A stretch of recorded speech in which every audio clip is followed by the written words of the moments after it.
Okay, so magsisimula po tayo ng ating pag-aaral sa araw na ito sa Philippians chapter 1. Pag-aralan po natin yung introduction po ni Apostol Pablo sa mga taga-Filipos. So yung verse 1 to 11 po ang ating pag-aaralan ngayon. As usual, ang method po na ating pag-aaral itong inintroduce ko po na SOAP, yung Scripture, Observation, Application, and Prayer. So para po itong short devotional po. But at the same time, meron po tayong konting detalye tungkol po sa passage na ito, pati na rin po kung ano yung paano natin mapapamuhay ito sa ating kasalukuyang panahon bilang mga Kristiyano. Okay? So manalangin po muna tayo at hingin po natin ang pagpapala at ang karunungan po ng Panginoon sa pamamagitan ng Holy Spirit upang talagang matuto tayo at matuto tayong mapamuhay yung mga pag-aaralan natin sa araw na ito. So, manalangin po muna tayo. Diyos naming Ama sa Langit, salamat po sa pagtitipon po ninyo sa amin. Kami po talaga ay minsan nabibigatan ng loob dahil sa mga hindi po magandang pangyayari sa buong mundo. Sa North America, sa Middle East, at pati na rin po sa aming hometown sa Philippines po, Panginoon. Ah, Nawa, Panginoon, ay mag-focus pa rin po kami ng aming atensyon sa inyo dahil nais po naming magkaroon ng kagaanan ng loob at ng kapayapaan na hindi po namin maunawaan at kapayapaan na nanggagaling lamang po sa inyo. So Panginoon, sa aming pagsisimula ng pag-aaral ng aklat ng Filipos, Panginoon, pagpalain niyo po kami, Panginoon, at tulungan niyo po kami, Panginoon, na makita po kung paano po kayo gumagawa sa buhay ng mga tao. Kahit na po itong aklat na ito ay sinulat na po around AD 60 or 70, so almost 2,000 years ago, Panginoon, alam po namin na ang inyong salita ay patuloy na naming mapapamuhay even sa kasalukuyang naming panahon at mga kultura, Panginoon. Tulungan niyo po kami, Panginoon. Kayo lamang po ang makapagtuturo sa amin. Ito po ang panalangin ko sa pangalan ni Jesus. Amen. Okay? So kung mayroon po kayong Biblia, Philippians chapter 1 verse 1 to 11, dito po basahin ko po muna yung English version and then babasahin ko rin po sa Tagalog upang maintindihan po natin to sa ating lengguwahe. Okay? So sa verses 1 to 6, ito po yung sabi ng Biblia, Paul and Timotheus, the servants of Jesus Christ, to all the saints in Christ Jesus which are at Philippi, with the bishops and deacons. Grace be unto you and peace from God our Father and from the Lord Jesus Christ.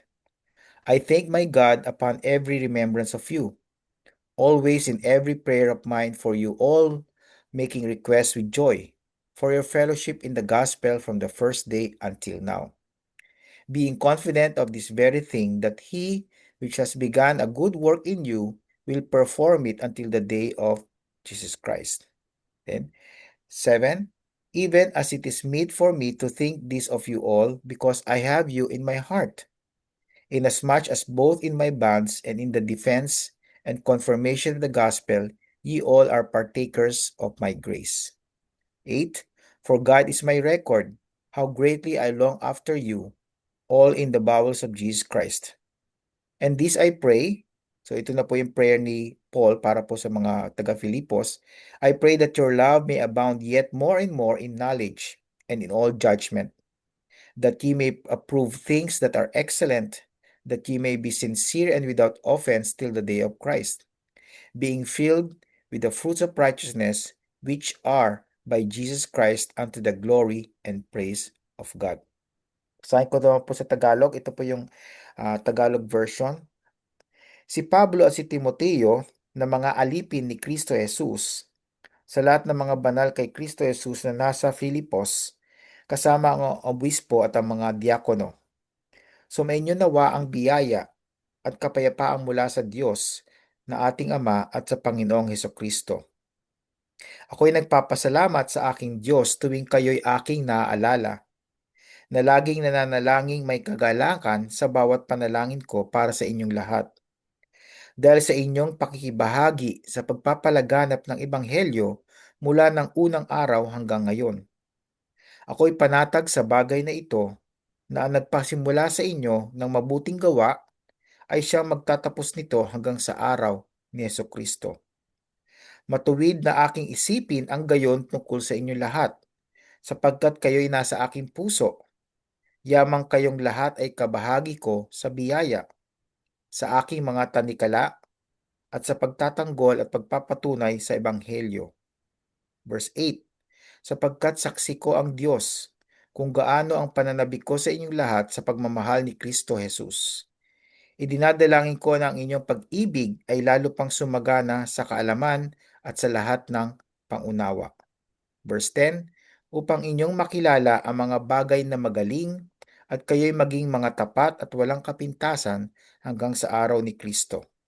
And then verse 11, na mapuspos ng mga bunga ng katwiran sa pamamagitan ni Heso Kristo sa kaluwalhatian at kapurihan ng Diyos. So yan po ang salita ng Diyos. Pagpalain po ang mabuting balita ng ating Panginoong Kristo. So susunod po dito, pakita ko po sa inyo yung main idea o yung pangunahing kaisipan po ng ating passage ngayong araw po na ito. Okay? So dito po sa unang box, sabi po dito, from a prison cell, Paul gives joyful thanks for the Philippians and he prays with confidence.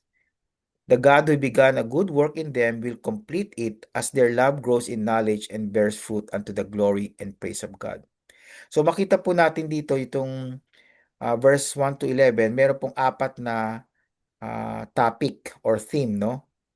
Na pero isa lang po ang main idea nito. Ang main idea po nito yung pagpapasalamat po ni Apostol Pablo para sa mga taga-Filipos dahil sila po ay mananampalataya sa Panginoon at dahil po sa kanyang um, pagpapanalangin sa mga taga-Filipos, nais din po niyang lumago ang mga taga-Filipos sa kanilang pagkaunawa sa Panginoong Hesukristo. Okay? So, ganun po ang pinaka main idea po ng ating passage. Ito po yung introduction. Okay? So, breakdown po natin ito sa apat na bahagi. Una-una sa verses 3 to 5, makita po natin yung joyful partnership. Okay? So, sinasabi po ito ni Pablo na ang mga taga-Filipos dahil sa kanilang partnership sa ministry, maaring ang malaking partnership po nila sa ministry po ni Apostol Pablo ay yung pagbibigay po ng kanilang donation or contribution, yung offering po nila para po sa missionary work ni Apostol Pablo. So yun po yung partnership. At sabi po ni Paul, joyful yung partnership na yun. Kasi kung nagbibigay po ang mga taga-Filipos, may kagalakan po sila sa kanilang pagbibigay. At dahil po doon, he was very thankful, no? Nagbigay po siyang thanksgiving for their shared fellowship in the gospel. Parang ganito po yan eh. Kung tayo po sa inyong mga iglesia, lokal na iglesia po ninyo, umaattend po kayo, nagbibigay kayo ng mga offering po ninyo, pagka dumaan po yung offering box, or whatever, kung paano po yung method ng pagkukolekta, yung mga perang binibigay po ninyo, ginagamit po yan ng mga local churches po natin para po magpadala sa mga missionary abroad. Okay? So yung mga missionary niyo pwedeng nasa North America, pwedeng sa ibang lugar sa Asia.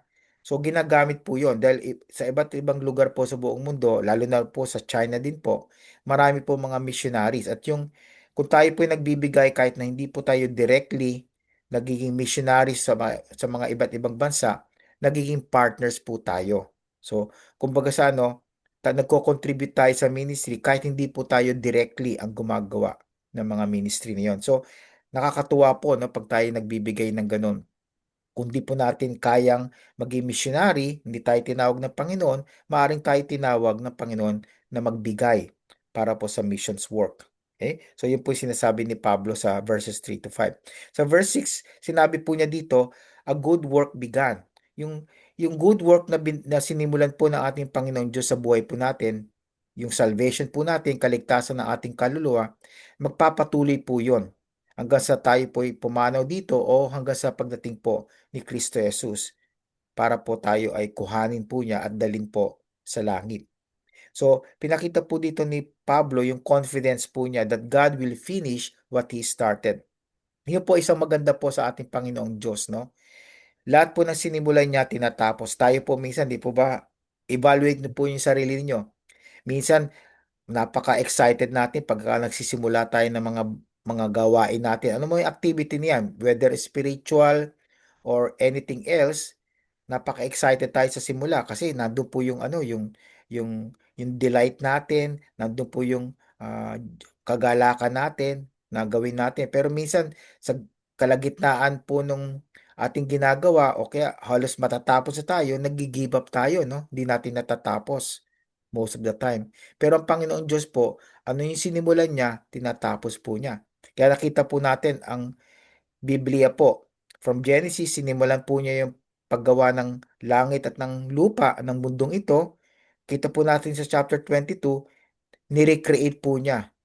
Nagkaroon po ng new heaven and new earth. At yun po, magiging forever and ever na po yun. See? Kita po, ang Panginoon po talaga ay matapat po sa kanyang salita. Pangatlo po, titingnan po natin sa verses 7 to 8 yung affection in bonds. Okay? So affection dito po yung emotion, no? Yung especially yung love. Okay? So yung bonds po, ito po yung tanikala, yung chains po ni Apostle Pablo which talks about his imprisonment. Okay? So held in Paul's heart, they were long for with Christ's love. So kahit na po si Apostle Pablo nasa preso sa panahong ito, nandun pa rin po ang kanyang pag-iibig para po sa mga taga-Filipos. Okay? So kahit na po siya yung nasa preso, nandun pa rin po ang kanyang pagmamahal sa kanyang mga kapwa Kristiyano sa Philippi. Okay? And then lastly, sa verses 9 to 11, yung prayer po niya. Nalangin po siya na ang mga taga-Filipos ay magkaroon ng pag-ibig na may bunga. Okay? Love that bears fruit. So gusto po niya sa kanyang panalangin na ang mga taga-Filipos ay mag-grow, no? Lumago sa kanilang relationship kay Kristo at magkaroon po sila ng pag-ibig sa Diyos at sa kapwa nila tao. At ito pag-ibig po nito hindi po yung love na parang blind, no? Yeah. Ah, may mga TV shows po ngayon, reality shows po na sinasabi love is blind, no? Pero yung love po na pinapakita po natin bilang Kristiyano sa Diyos at sa ating kapwa-tao ay hindi po blind kasi yung love po natin may discernment. Meron pong basis. Yung love po natin, wise love. Okay? Ibig sabihin po, may karunungan. Hindi po natin pinapakita yung love without truth. So, kung umiibig tayo, nagmamahal tayo sa tao, lagi may kasama pong katotohanan. So, kasi minsan po, yung ibang tao sinasabi niya, I love this person. Kahit na itong person na to, wicked, kahit itong person na to ay puro kasinungalingan. Okay? So, hindi po yun ang tunay na love. Ang tunay na love po, meron pong kasama na katotohanan. At yun po ang nais ipanalangin ng Apostol Pablo sa mga taga-Filipos. At nawa tayo rin po ganoon din po panalangin natin sa ating mga kapwa Kristiyano at sa ibang mga tao na nakakasalamuha po natin. Okay? So tingnan po natin dito yung observation po natin, okay? So verses 1 and 2 po, katulad po binasa natin kanina, ito po yung greeting. Ito po yung standard na panimula po ni Apostol Pablo sa kanyang mga ah, liham o epistle. Okay? So dito po makita natin greeting. Sabi po niya, Paul and Timothy, servants, no? Sabi po niya, servant sila. Hindi niya sinabing apostle siya or saint lang, kundi servant of Christ. Okay? So pinapakita po niya dito ang kanyang humility. Okay? So ang kanyang mga listeners, ang kanyang audience, yung mga saints, yung mga mananampalataya sa church. So katulad ng pinag-aralan po natin, hindi po kayo kailangang mamatay at mabasbasan ng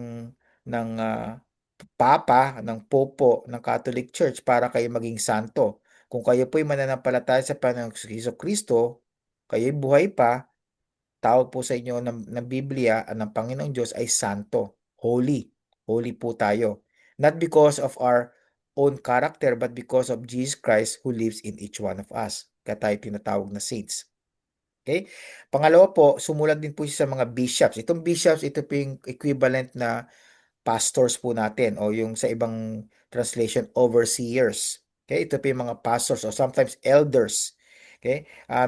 It's an unfortunate translation po kasi po, syempre alam po natin ngayon ang mga bishop, nire-relate po natin niya sa ibang klaseng reliyon na hindi po Kristyanismo. Pero yun po ang nais pong ipakita po dito ni Pablo. Itong mga bishop nito, ito po yung mga leaders po sa Christian churches. Hindi po yung sa anong klaseng relihiyon.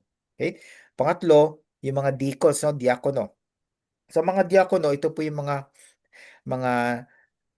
parang alalay, yung mga sumusuporta sa mga leaders sa church po, no? Actually, the word deacon means servant. Kaya nga po diakono. Ibig sabihin, nagsisilbi. Sila po yung mga nagsisilbi sa mga tao. Kumbaga sa ano, kung ang pastor po, hindi po niya ma-reach out po ang lahat ng mga members na isang congregation, ang diakono po ang tumutulong sa kanya. Okay? So, ang mga pastors, dinedelegate po sa deacons yung pagsuporta, yung pag-reach out sa mga bawat miyembro ng congregation. Okay? So, as usual, ang greeting po ni Pablo ay puno po ng grace and peace. At pinag-aralan po natin to sa ating pag-aaral po ng Aklat ng Philemon na yung grace and peace both come from God. Okay? So, at actually, kung natatanda po yung sabi ko, we need to have the grace of God in order to have the peace of God. Right? So, nagsisimula lahat yan sa grace po. Grace is something that we do not deserve. Okay? Like yung love ng Panginoon, ang ating salvation, we do not deserve it. But God gave that freely to all of us when we trusted Jesus Christ as Lord and Savior. At pag nagkaroon po tayo ng grace, nagkakaroon din po tayo ng kapayapaan. So, ang peace po, nanggagaling yan sa grace of God. We cannot have the peace, especially right now in the world, kung hindi accept ng mga tao, even ng mga leaders ng bawat bansa, yung grace na nanggagaling po sa Diyos. Kaya nga po wala tayong peace. Kasi po, karamihan ng mga tao ngayon, nire-reject po nila yung grace ng God. They don't want anything to do with God. Katulad po nung kanina na sinasabi ko kay Brother Pio, pumunta kami sa isang park dito sa picnic, tapos after namin kumain at mag-share ako ng message, uh, humayo kami, no? Nag-scatter kami to give flyers about the gospel, the good news. Marami pong nag-reject. Ayaw po nila. Okay? So, ganun po. Tinatanggihan po nila yung grace ng Panginoon. Yung message po ng Biblia. Okay? So, pero napaka-importante po ng grace. Tayo po, hindi po tayo nandito sa Bible study natin ngayon. Wala tayong kaligtasan, wala tayong kapatawaran ng kasalanan, kundi po dahil sa grace ng God. Okay? Sometimes tinatranslate po natin ang grace na biyaya, but I believe grace is the most important translation ng word na to. Kasi yung biyaya natin sa Tagalog, it doesn't give justice sa winning talaga ng grace So, grace is so important na kailangan nating maunawaan at maipamuhay also. Right? So verses 3 to 4, makita po natin dito yung thanksgiving ni Paul. So every remembrance of them, pag nagnanalangin po si Pablo para sa kanila, na-stir po yung puso po ni Paul to thank God and to pray for them with all joy. So kita po ninyo itong prayer po ni Pablo, no? Thanksgiving, tapos prayer, yung ano supplication, intercession on behalf of the Philippian believers, and then also may joy po sa kanya panalangin. Kayo po, tanongin ko, pag nanalangin po ba kayo sa ibang tao, especially nanalangin kayo sa mga taong nakasakit sa inyo, naka-offend sa inyo, meron po ba kayong joy sa inyong pananalangin? Sana po meron. Kasi po, napaka-importante po pag tayo nananalangin na nandun po yung joy sa ating puso. Okay? So, napaka-importante po ng joy. Kita po natin dito si Pablo, kahit nasa preso po siya, nananalangin po siya na may kagalakan sa kanyang puso. Tanda po natin, joy comes from Jesus, but happiness comes from happenings. Di po ba? So, kung guys natin magkaroon ng joy, we need to depend on Jesus Christ at all times. Sa verse 5 po, makita po natin dito yung sinasabi ni Paul na partnership po ng mga taga-Filipos sa gospel, sa mabuting balita. So their fellowship in the gospel has held firm from the first day until now. So kahit matagal na po sila magkakilala ni Apostol Pablo, nakita kasi tanda po niyo ang Philippians po, sinulat po yan ni Pablo because of his relationship with the people of Philippi back in Acts chapter 16. Okay, so basahin po ninyo Acts chapter 16, yung middle part hanggang sa last part. Nandun po yung binisita nila ang Philippi at doon po nagsimula ang kanyang relationship sa mga Philippian believers. Okay? At Mula nung sinulat po niya yon sa Book of Acts, sinulat po yun ni Luke pala, sa Book of Acts, at na-encounter po niya mga Philippian believers until now na nasa preso po siya, nakita po niya na firm po, stable po, unshakable yung fellowship po ng mga taga-Philippians sa kanya, okay? Sa kanyang ministry. And lastly, verse 6, sinabi po ni Paul dito yung kanyang confidence. Yung confidence po niya hindi sa kanyang sarili, hindi po sa mga taga-Philippians, kundi po sa Panginoon Diyos. Panginoon Diyos. Sabi po niya, He is sure God will finish the good work He began until the day of Jesus Christ. So when we talk about the day of Jesus Christ, it talks about the second coming. At napaliwanag ko na po sa inyo, ang second coming of Jesus Christ comes into two stages. The first stage will be the rapture, which comes before the tribulation period, the 7-year tribulation period. And then the second stage, which is the literal coming of Jesus Christ, magsaset foot po siya sa earth, that will be after the tribulation period. Yung first time, yung first stage, hindi po siya magsaset foot sa earth. At ang makakita lang po sa kanya during the rapture ay yung mga believers tulad po natin. Okay? Ang kanyang iglesia. Pero sa tribulation period, yung second coming po niya, pupunta po siya sa mundo at magkakaroon po siya ng digmaan sa kanyang mga kalaban. Okay? At doon po, makikita po siya ng lahat ng tao. Okay? So that's the difference po. But that's the day of Jesus Christ. So that's before the rapture, before the tribulation period hanggang sa end ng tribulation period. Yun po yung day of Jesus Christ. Okay? So verses 7 to 8, makita po natin yung affection in bonds. Okay? So kahit na nasa preso po si Pablo, nandun pa rin po ang kanyang pag-ibig sa kanyang mga kapwa Kristiyano sa taga-Filipos. Okay? So even when he was chained, Paul holds them, the Philippian believers, in his heart and longs for them with Christ's own love. So mahal na mahal pa rin po niya ang mga ito. At tulad din po natin, mga kapwa nating Kristiyano, mahal din po natin sila kahit minsan po meron po tayong mga differences in opinion, pero makita po natin na nandun pa rin po ang ating pagmamahal sa bawat isa. At napaka-importante po yun. Dahil yung pagmamahal po natin ay dapat po genuine, authentic, at yun po ay dapat maging simbolo po ng ating discipleship po with the Lord Jesus Christ. Okay? And then verses 9 to 10, yung prayer po niya for love.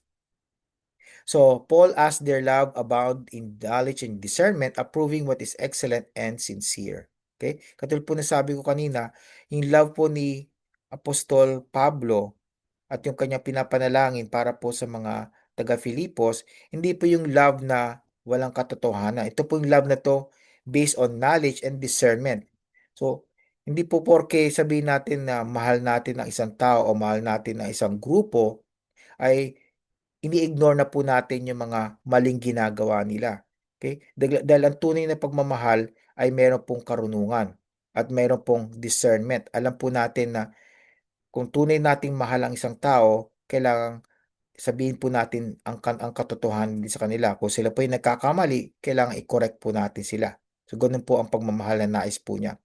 Then he said, approving what is excellent and sincere. Okay? So this is the characteristics of love na gusto po niya. Excellent and sincere love. Okay? Galing po sa puso at excellent. Paano po natin malalaman na excellent po itong love na to? Basahin po ninyo ang 1 Corinthians 13. Yun po yung definition ng excellent love. Okay? Sa 1 Corinthians 13, especially verses 4 to 7 po. Okay? Yung true love is patient, it's kind, it's not mean, and so on and so forth. Okay? And actually, that love is agape love. Yun po yung unconditional kind, unselfish love, selfish kind of love, sacrificial kind of love. So, yun po ang pinagpe-pray po niya. Ganun din po ang dapat pag-pray po natin sa bawat isa. That kind of love will be emphasized sa ating mga buhay. Okay? And then lastly, sa verse 11, yung fruit for God. Okay? Kung meron po silang pag-ibig, pinapanalangin po niya na magkaroon sila ng pag-ibig sa kanilang puso, sa Diyos at sa kanilang kapwa-tao, magkakaroon po sila ng bunga. Okay? The aim is lives filled with the fruits of righteousness unto the glory and praise of God. So magkaroon po sila ng bunga ng katuwiran, yung matuwid na pamumuhay. Okay?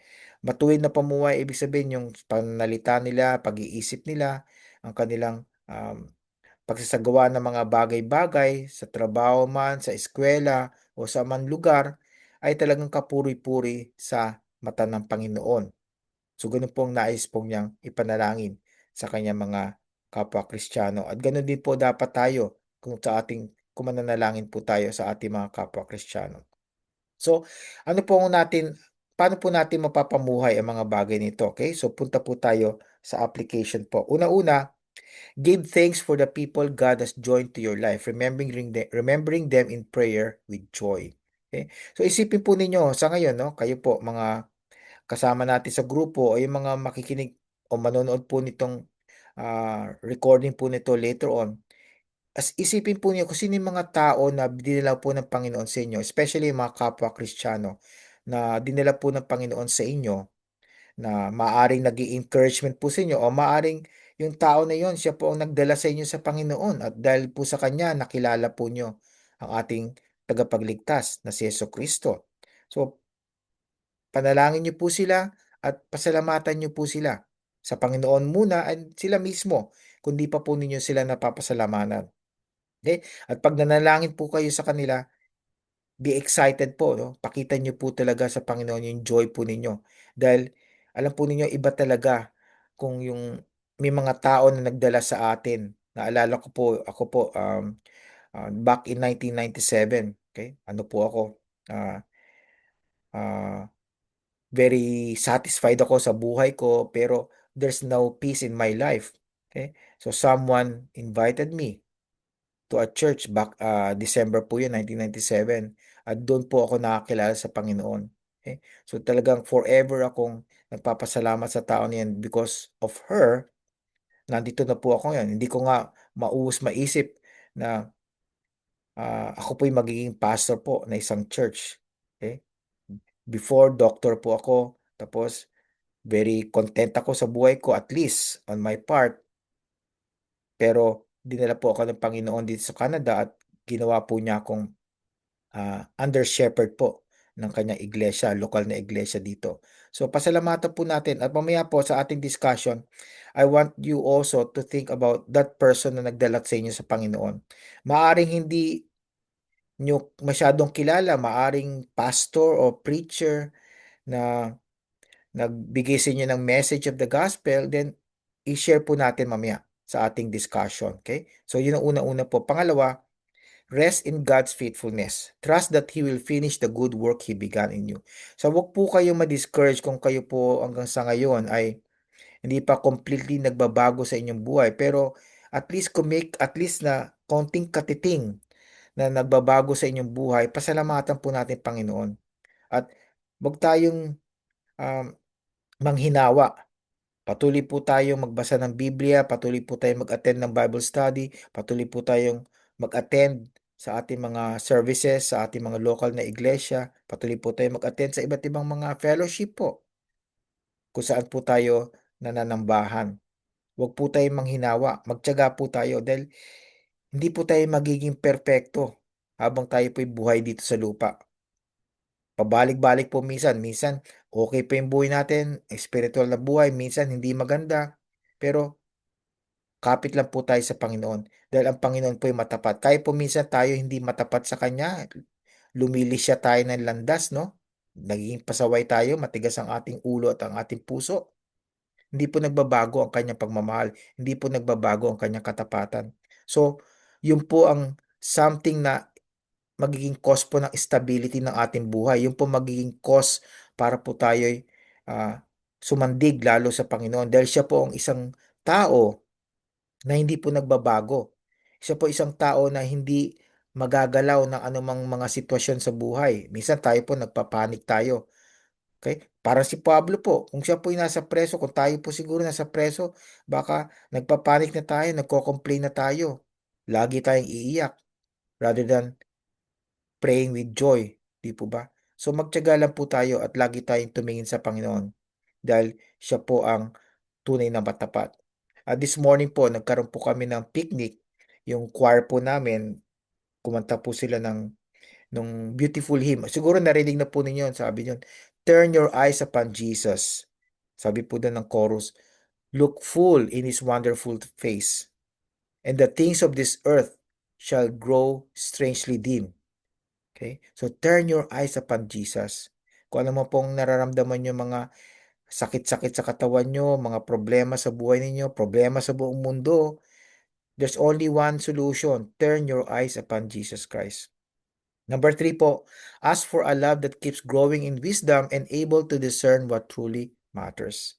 So again, in short, nais po ng Panginoon na manalangin tayo, na magkaroon tayo ng love towards other people and towards Him, but based on truth. So love and truth should go together. Hindi po pwede natin mahalin ang isang tao nang wala pong basihan na katotohanan. Okay? So, napaka-importante po ng love and truth. Okay? Sabi po nga po ng isang devotion po sa Daily Bread many years ago, nakita ko doon. Love without truth is dishonesty or insincerity. Cruelty pa nga, sabi pa nga doon eh. Love without truth. Pero truth naman without love is something that is wicked, no? Hindi po maganda rin 'yon. So kailangan po talaga kung may love tayo, may truth. Hindi pwedeng one or the other. Kailangan po magkasama po yung love and truth. Dahil yun po yung sinasabi sa Biblia. May love po, pero based on truth. Yung love na yon. Okay? So lastly po, pursue what is excellent and sincere, letting a fruitful life point others to God's glory. Pursue what is excellent and sincere. Ito po yung, kung nakinig po kayo, yung message ko po sa aming church last Sunday is excellence in ministry. Ginamit ko pong passage yung Colossians 3:23-24. Okay? Basahin ko lang po sa inyo ito kasi gusto ko po talagang matutuhan natin ito. At kung maaari po ninyong i-memorize po ito, i-memorize po ninyo. Colossians chapter 3, verses 23-24. Sabi po dito ng Biblia, si Apostol Pablo rin po sumulat nito at nasa preso din pa rin po siya nang sinulat niya ito. Ano man ang inyong ginagawa, ay inyong gawin ng buong puso, na gaya ng sa Panginoon at hindi sa mga tao. So sinasabi po niya dito, kung gumagawa kayo ng isang bagay, sa trabaho man kayo, sa eskwela, o kahit sa lugar kayo, o kahit sa church po ninyo, ano man ang ginagawa niyo, gawin niyo po to wholeheartedly. Buo po ang puso niyo. At ginagawa po ninyo ito, hindi po para sa tao o para sa inyo o para sa pastor, kundi para sa Panginoon. So do not seek the applause of men, but seek God's pleasure. Ang purpose po natin, kaya po tayo gumagawa ng excellent sa buhay po natin is because we want to honor the Lord Jesus Christ, hindi po ang mga tao. Hindi po tayo dito para palakpakan tayo ng tao. Nandito po tayo gumagawa ng kabutihan para po matuwa ang Diyos sa atin at siya po ay mapapurihan at maluwalhati ang kanyang pangalan. Then verse 24, yamang inyong nalalaman na sa Panginoon ay tatanggapin ninyo ang gantimpalang mana. Paglingkuran ninyo ang Panginoong Kristo. So hindi po ang pastor ang pinaglilingkuran natin, hindi ang ating mga boss, although meron tayong mga boss sa ating mga trabaho, hindi po yung mga teacher natin sa eskwela, kundi ang Panginoong Kristo. Ultimately, si Jesus po ang ating boss. Siya po ang ating employer. So, kung yung boss po ninyo, kung yung pong teacher po ninyo, yung principal, o yung paso po ninyo, medyo hindi maganda ang ugali, no?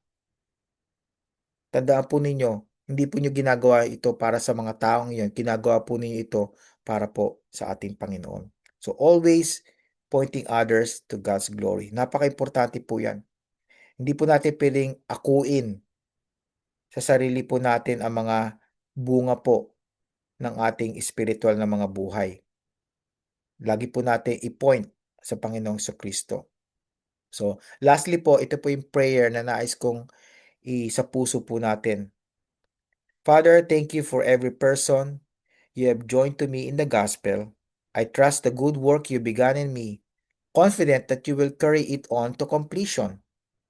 Also, let my love abound more and more in knowledge and discernment, that I may choose what is excellent and remain sincere until the day of Christ.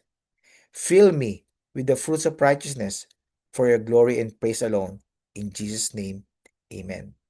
So nawa, manalangin din po kayo ng tulad na ito. Ang ginawa ko pong prayer ay talagang scriptural dahil based po ito sa ating passage na ginamit. Alam po ba ninyo na kung tayo mananalangin, gagamitin po natin mismo ang salita ng Diyos, yung tinatawag natin scriptural prayers or scripture-based prayer, garantisado pong sasagutin ng Panginoon yun. Of course, not in our own time and our own way, but His own time and way. So kung gusto po niyo yung garantisado sagutin ng Panginoon ang prayer ninyo, 100% without fail, ibalik niyo po sa Kanya yung salita po niya. Dahil ang salita po niya na binitawan po niya, magkakaroon po ng bunga po yun. Ang salita na binitawan po niya, hindi po niya pakakawalan. Hindi po niya uh, pabayaan mapunta sa waste. Siguradong ifulfill po niya ang kanyang salita, di po ba? So magtiwala po tayo sa Panginoon at patuloy po tayong manalangin na may kagalangan. So hanggang dito na lang po. Next week po, balik po tayo. Pag-aralan po natin yung second part ng Philippians sa verses 12 to 20 na po tayo. Okay? So doon po makita po natin kung paano po si Apostol Pablo, ah, paano po siya nag-respond doon sa mga tao na lumalaban sa kanyang ah, pananampalataya at sa mga mabuting balita na kanyang tinuturo sa mga tao. So makikita po natin kung paano po niya dinil yung mga tao na yon. Okay? At maganda po yung halimbawa sa bawat isa sa atin. Okay? So hanggang dito na lang po at kita-kita po ulit tayo next weekend po. Okay? So God bless you all po as nawa kayo po ay patuloy na pagpalain ng Panginoon at nawa ay kung kayo po na nakikinig sa amin ay hindi pa po nakakilala sa Panginoong Kristo, nawa aminin po ninyo yung kasalanan, humingi kayo ng kapatawaran sa ating Panginoong Diyos at magtiwala po kay Kristo na namatay sa krus, inilibing at nabuhay na maguli. At sabi po ng Biblia, pag tumawag po kayo sa kanyang pangalan, kayo po ay maliligtas. So hanggang dito na lang po at kita po ulit tayo sa isang linggo. God bless po sa inyo lahat. Bye-bye.